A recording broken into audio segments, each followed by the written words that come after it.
Hello.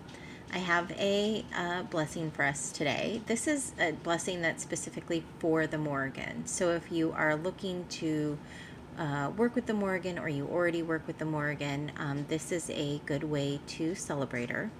This is a blessing that you would burn once a week.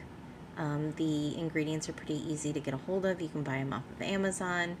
And I do some on some of my posts. I list a list of Amazon ingredients that I typically buy.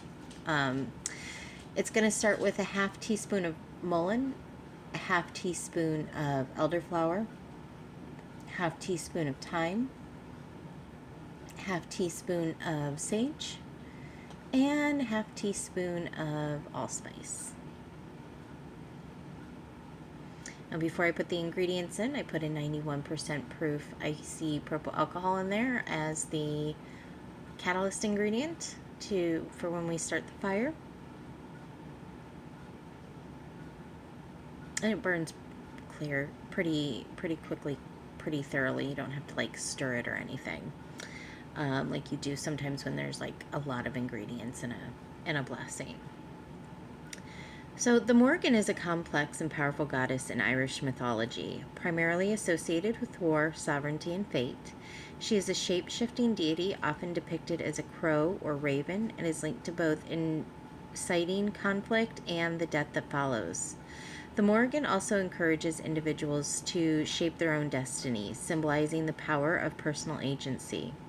She is most frequently seen as a goddess of battle and war, and a role as guardian to the territory and its people.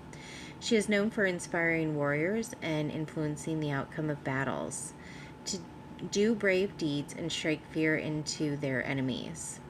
The Morrigan is often described as a trio of sisters called the Three Morgana. In mythology, membership of the triad is given as Babd, Macha, which I don't think I pronounced correctly, and the Morrigan, who may be named Anna. It is believed that these were all names for the same goddess, but they were in fact three separate sisters. She was described as the envious wife of Dagda. She describes herself as envious because he was having an affair with Bowen, he had kids. The Morrigan was childless. The Morrigan and the Dagda didn't care for or like each other much. I believe it was a marriage of convenience. She also falsely was associated with the Banshee of later folklore. The Morrigan can transform into various forms, including crows and ravens. These are very common symbols of the Morrigan. She's also known to transform into a wolf, eel, and even a young or old woman. She is known to appear as a heifer or a horse. In early representations on vessels, she was shown to have a woman's body and a bird's head, and there is often a symbol, the number 3, sometimes interconnected to depict triple energy that flows from her body. The Morrigan, as a triple goddess, ambivalent in nature, is associated with war and fate, but is also associated with land, animals, particularly livestock. Her shape-shifting is an expression of her affinity with the whole living universe. She derives pleasure from mustered hosts, so guys in uniform. She's associated with fate, often seen as a figure that foretells doom, death, or victory, who can influence the outcome of war. She is thought to have the power to grant or withdraw power from rulers, making her the symbol of sovereignty, but is primarily concerned with the prosperity of the land, fertility, animal life, and security against external forces. The Morrigan is a goddess who values effort, promises kept, so being dedicated to your pursuits is a key aspect of honoring her. Rituals and seasonal observance like Samhain, October 31st, a celebrated feast for the dead, is also a great way to express love and dedication. October 31st lies exactly between the autumnal equinox and the winter solstice. It's a very potent time for magic and communion with spirits. During Samhain, we celebrate the Morrigan with Depnut, a feast of her choosing, and red wine. The Morrigan is a multifaceted being, is more than an agent of destruction. She's a fierce guardian of her people, known to shield and guide them by balancing chaos with protection.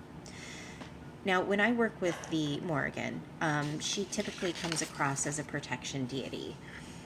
Because I do work with so many different deities, and I work with different archangels depending on who it is that I'm working with, I typically split them up into triple moon goddesses, protection deities, and abundance deities, just to make it a little bit easier to narrow down who it is that I'm going to work with for any particular read.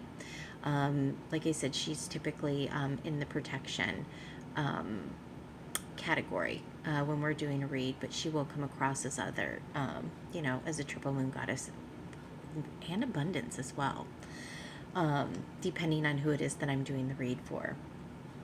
When I work with the Morrigan, or if I am going through something that I find myself struggling with, something hard, there's always this sense of love and caring. She is wonderful at loving and supporting the people who she works with, and who venerate her. If she is somebody who you choose to work with, or even if your interest is piqued and you want to learn a little bit more about her, I cannot recommend doing so more. I mean, I guess I can, can't I? I just recommend it. I'm going to leave that here. I hope you guys have an amazing rest of your day. I hope you guys make good choices. And I'll talk to you later. Have a great day. Bye.